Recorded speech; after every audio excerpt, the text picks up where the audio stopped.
terjemahan letterleknya begini aja, sir itu namanya palung hati. Jadi kita dalam diri manusia ini semuanya yang dilihat mata, hidung, telinga, perabaan, mulut, ini namanya hardware. Softwarenya itu adalah diinstal oleh Allah yang tidak bisa dilihat dengan mata. Tapi gejalanya ada software ya, piranti lunak namanya itu. Nah, ini ada hati, ada perasaan, ada angan-angan, ada ingatan, nanti emosinya ada marah, ada sedih, segala macam semuanya itu. Nah, begini, bahwa kita ketika berkomunikasi ada masalah. Kalau saya bicaranya di tengah-tengah akademisi di perguruan tinggi yang hadir itu para dekan, para rektor, apa saya bilang?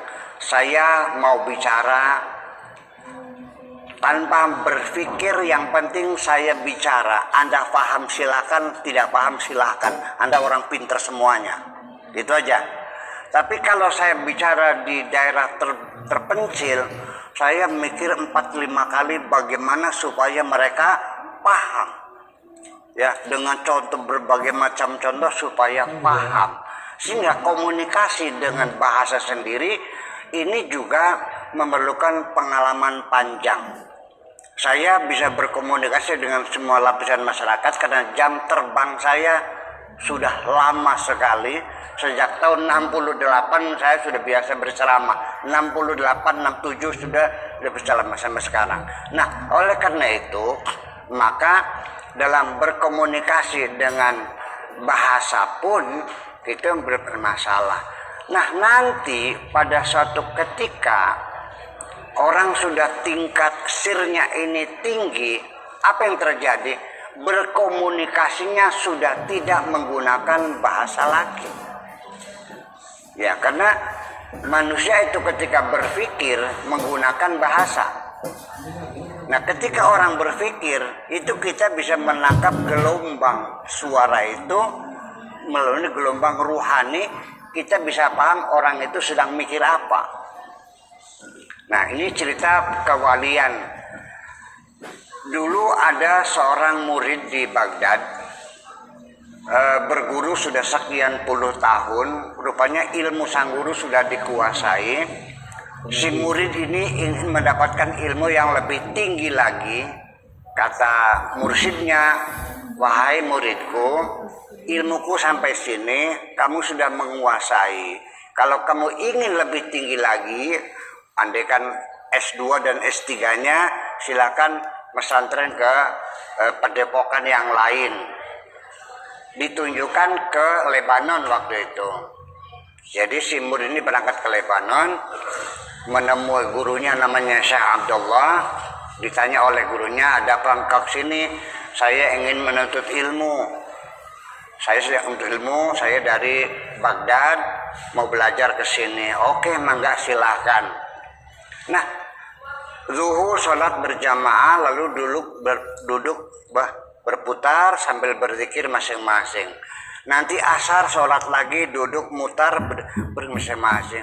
Lama kelamaan murid baru ini bertanya, Pak Kiai, ini pengajiannya kapan? Ini kapan kita pengajiannya? Kata gurunya, setiap habis sholat kita kan ngaji. Lah, ngaji apa? Coba panggil murid yang lain. Tadi pada zuhur ngaji apa? Ngaji balaghah. Apa mata pelajarannya waktu itu? Bab isti'arah. Terus ada yang bertanya nggak? Ada. Ada yang bertanya apa bedanya majaz dengan isti'arah? Kok begitu? Jadi ternyata ketika mereka sambil bawa tasbih itu, di situ terjadi pembelajaran. Ada dialog tanya jawab. Jadi bagaimana? Oh, wahai muridku, ini kami adalah perguruan yang berkomunikasinya sudah tidak menggunakan bahasa lagi. Nah, ini jadi Ketika yang berkata itu hati, maka bisa bisa disadap oleh orang lain, karena hati sesuatu yang tidak bisa terdengar ketika berbicara, ya kan begitu.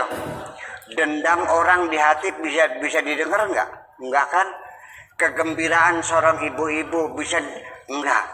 Tetapi bagi yang punya receivernya sendiri, yang punya detektornya sendiri, itu bisa menangkap kata hati. Jadi hati ketika berkata, semua ada beberapa orang yang mampu menyadap kata hati. Tetapi ketika itu adanya di dalam sir, lebih dalam dari hati, maka tidak ada siapapun bisa mengetahui apa yang ada di dalam sir itu. Sekalipun malaikat pun tidak bakal tahu. Yang bisa tahu hanya Allah saja.